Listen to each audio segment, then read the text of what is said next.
Hi everyone, I'm Brian. and I'm Aura. Keep in mind that this video will have spoilers, and with that being said, let's begin.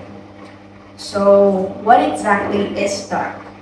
Well, Dark is about a pale, bald, skinny guy named Lloyd who explores various worlds which he only accesses through sleeping. Hence why it is believed and confirmed by the description of the game that Lloyd is stuck in a somewhat lucid dream state.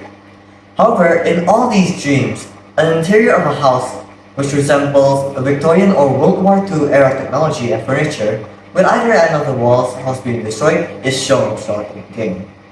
Despite all this happening in the boy's mind, just like any other normal human being, he has multiple demons which he cannot defeat and challenge, where the only way to escape them is, well, to run.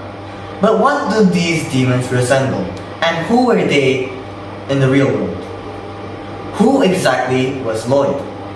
Throughout the dreams, we can also find a little boy who wears a paper bag as a face cover who seems to have similar abilities to Lloyd. Whenever we encounter him, he keeps running away.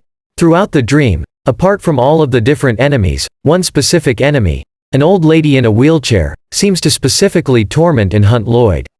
In fact, she was the only enemy who was able to infiltrate his safe place, where he is in a house, and attacks Lloyd. In his final dream, Lloyd has a face-off with many enemies while being chased by the woman in the wheelchair. When we finally successfully escape her grasp while the dream world starts to crumble, we reach a final door which opens with blinding white light emitting heart monitor sounds, ending with the sound of baby cries being heard, ending the story, or at least excluding the DLCs. In the 2 DLCs, it was revealed how Lloyd managed to enter the safe layer where the house is acting as a constant being delivered there using a coffin passing. Both DLCs don't have many enemies, or at least the ones who roam a specific segment, but instead the final segment is a crypt where corpses, resembling Lloyd, come out and attack Lloyd. This could in a way portray that Lloyd is in fact a corpse like them, but somehow he manages to evade them and enter a deeper layer of the dream. As he finds himself in the safe layer, the clock which used to have hands freely moving around gets fixated at 12, ending the DLCs. Okay, there's a lot to cover here, with so many complicated symbolisms. So let's dive in a little bit deeper.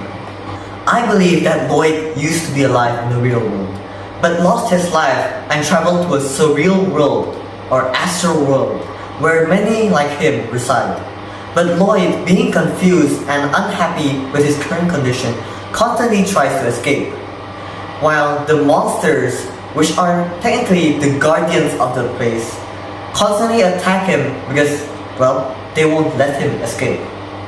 Despite the game's description vividly stating that Lloyd is, while exploring his mind, we can also see multiple recurring objects within the game's 9 chapters, one of which being the cogs and gears throughout the entire game.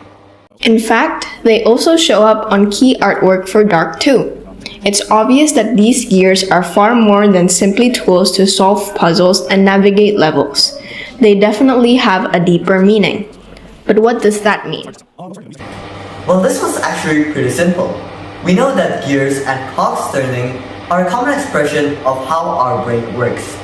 It is often stated that when somebody is deep in thought, others can see their gears turning, further supporting the fact that the game's narrative is taking place in Lloyd's mind. These gears and cogs represent Lloyd's attempts to fix his mind and escape this never-ending nightmare he finds himself trapped within. Although, despite his attempts, it appears that he's starting to feel powerless. This can be seen through the lost limbs, recurring objects, yes, like arms and legs. Now, this is definitely not a coincidence, because in fact, dream analysts state that limbs often represent the powerlessness within somebody's dream. Throughout the game, Lloyd is constantly anxious and haunted by many demons as he traverses his dream. Hence, it is logical to conclude that these limbs do actually represent powerlessness. However, aside from these powerlessness, these limbs also act as key items to progress deeper into this dream, and the limbs are also common expression used to show control of one's destiny. Therefore, it can be concluded that these limbs represent both a positive and negative force. As for the monsters, I believe that these monsters are the remains of dead people who've lost their mind because, well, they've been there for too long, unable to escape. The first enemies Lloyd faces are ballerinas who have a laptop, which help them monitor and watch over Lloyd, wielding an old-school handgun which they use to incapacitate Lloyd after they spot him. I believe these enemies represent the lost and monstrous souls of dancers and actors that used to perform on stage, as they seem to rehearse and warm up, when they turn off their headlamps and when they're not spotting Lloyd. The second enemy Lloyd encounters is a very monstrous enemy who has a blindfold on and looks very sickly. This enemy would lunge at Lloyd if he ever hears him. This enemy seems like any other lost soul, who've lost any sense of purpose and is unsure of what is going on. In Chapter 4, Lloyd goes into an opera house who has enemies that only attack them or attack Lloyd if he does not wear a mask similar to theirs. These enemies seem to fit this setting, which probably means that Lloyd has gone there before. Chapter 5 takes place in a moving train, which introduces the most impactful character of them all. An old woman on a wheelchair, wearing a blindfold. Yes, the same old woman who chases after Lloyd in the final chapter. This enemy is unlike any other as she seems to specifically target Lloyd. It seems like this old woman had a connection or grudge to Lloyd in the real world. This terrifying enemy was able to bypass Lloyd's safe zone, displaying that this old woman is unlike any other lost soul in Dream World, who even managed to enter a layer of dream which is specific to Lloyd.